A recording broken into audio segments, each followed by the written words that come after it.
उस शहर के बारे में बहुत अजीब और खौफनाक अफवाहें फैली थी। लोग कहते थे कि वहाँ दिन में अंधेरा फैला रहता है, जैसे मौत की काली छाया हमेशा उस पर मंडराती हो।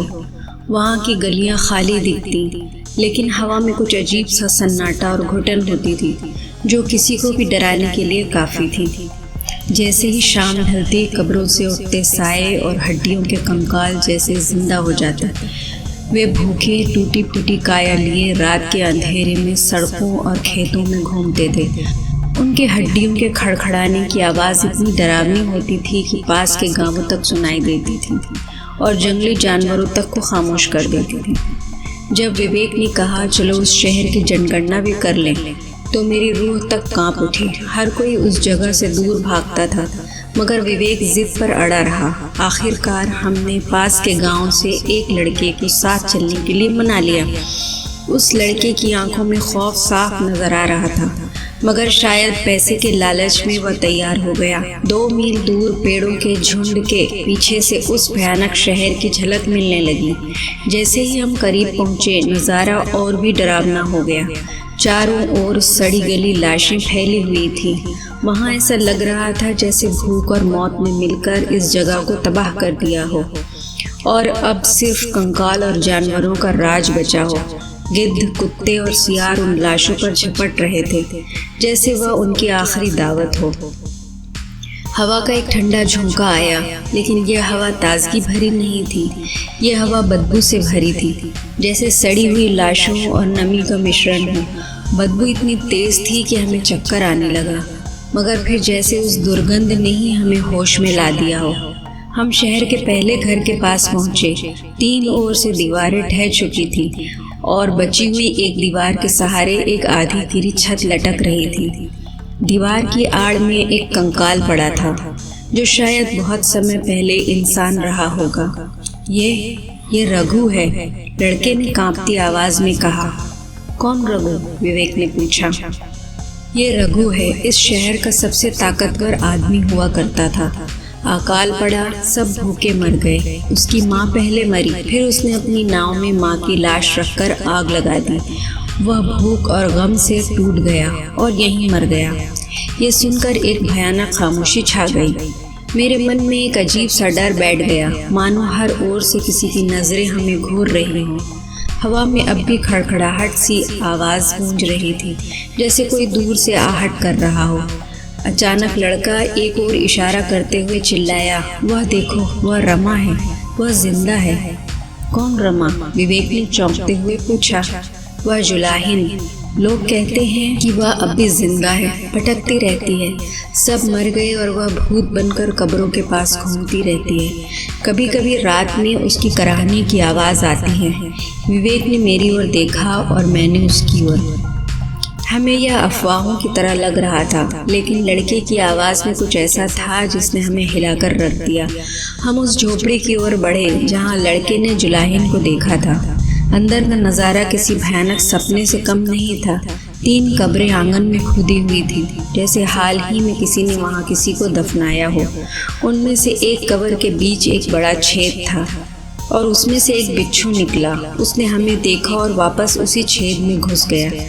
विवेक ने धीरे से कैमरा निकाला और तस्वीर लेने लगा, मगर मेरे हाथ पसीने से भीग रहे थे। अचानक पीछे के दरवाजे पर से जोर से खड़खड़ाहट की आवाज़ सुनाई दी, जैसे किसी ने उसे खोलने की कोशिश की हो। मेरे दिल की धड़कनें रुक सी गईं। विवेक ने धीमे से कहा, कोई सियार होगा।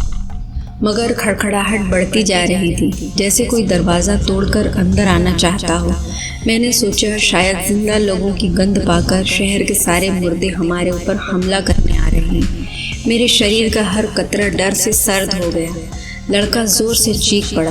विवेक धीरे धीरे दरवाजे की ओर बढ़ा और बहुत ही हल्के से दरवाज़ा खोला। दरवाज़ा खुलते ही जो मैंने देखा वह शब्दों में बयान करना मुश्किल था। वह इंसान नहीं था, जानवर भी नहीं, और भूत से भी कुछ ज़्यादा डरावना। सामने एक औरत जैसी आकृति खड़ी थी, जिसकी खाल लटकी हुई थी। चेहरे पर गहरे निशान थे, बाल झड़ चुके थे और उसकी आंखों में एक अजीब सी चमक। उसके दांत कुत्तों की तरह नुकीले थे और हाथ में खुरपी पकड़े हुए थी। उसकी एक हाथ की 2 उंगलियां कटी हुई थी और बाकी 3 उंगलियों में सूखी जड़ें पकड़ी थी। वह धीरे धीरे हमारी ओर बढ़ी।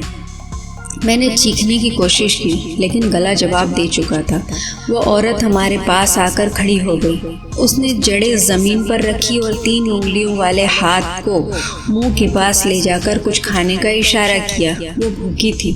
विवेक ने अपने बैग से केला निकाला और उसकी ओर फेंक दिया। उसने केला उठाया मगर उसे खाया नहीं। वो वापस मुड़ी और झोपड़ी के कोने में पड़ी एक सड़ी लाश के पास चली गई। लाश से तेज बदबू आ रही थी और उस पर कीड़े रेंग रहे थे। लड़के ने कांपते हुए कहा, ये जुलाहा है, ये मर चुका है। जुलाहिन उसे भी भूत बनाने आई है। वह औरत लाश के पास बैठ गई, केले और जड़ों को लाश के मुंह पर रख दिया। फिर उसने लाश की छाती पर सिर रख दिया, मानो रो रही हो। उसकी सुबकने की आवाज़ तो नहीं आ रही थी, लेकिन उसके हिलते कंधे बताते थे कि वह अंदर से टूट चुकी है। ये जुलाहिन है, विवेक ने पूछा। लेकिन ये इतनी बूढ़ी कैसे हो गई? यह तो 70 साल की लग रही है। 70 साल की नहीं, यह जहर से सूजी हुई है, विवेक ने कहा। जहरीली जड़ें खा खा कर इसकी नसों में पानी भर गया है। अगर इसे न हटाया तो यह भी मर जाएगी। हम लोग थोड़ी देर चुप रहे। फिर मैं बोला भारी गले से, विवेक, उंगलियां कट जाने पर यह निकाल दी गई थी। फिर किस बंधन के सहारे, आखिर किस आधार के सहारे यह मरने से पहले जुलाहे के पास आई थी, जड़ें लेकर? क्यों? विवेक चुप रहा। मुर्दों के शहर की दोनों आखिरी लाशें सामने पड़ी थी। अच्छा उठो, विवेक बोला। हम लोगों ने लाशें उठाई और गड्ढे में डाल दी। एक ओर जुलाहा, दूसरी ओर जुलाहिन। बांस के सूखे पत्तों से उन्हें ढक दिया। हमने झोपड़ी के अंदर एक गड्ढा खोदा। विवेक ने कहा, चलो इसे यहाँ दफना देते हैं। हमने जुलाहिन की लाश को उठाया और उसे भी गड्ढे में डाल दिया। अब दोनों जुलाहा और जुलाहिन कब्र के अंदर थे, एक दूसरे के करीब। हमने सूखे पत्तों से उन्हें ढक दिया। मैंने धूल में उंगली से गड्ढे के पास लिखा, भूतों का शहर। और फिर हम धीरे धीरे उस शहर से निकल पड़े। उस सन्नाटे के बीच हम जानते थे कि शायद हमने कुछ और भूतों को चैन की नींद सुला दिया था, लेकिन इस शहर का अंधेरा अभी भी जिंदा था।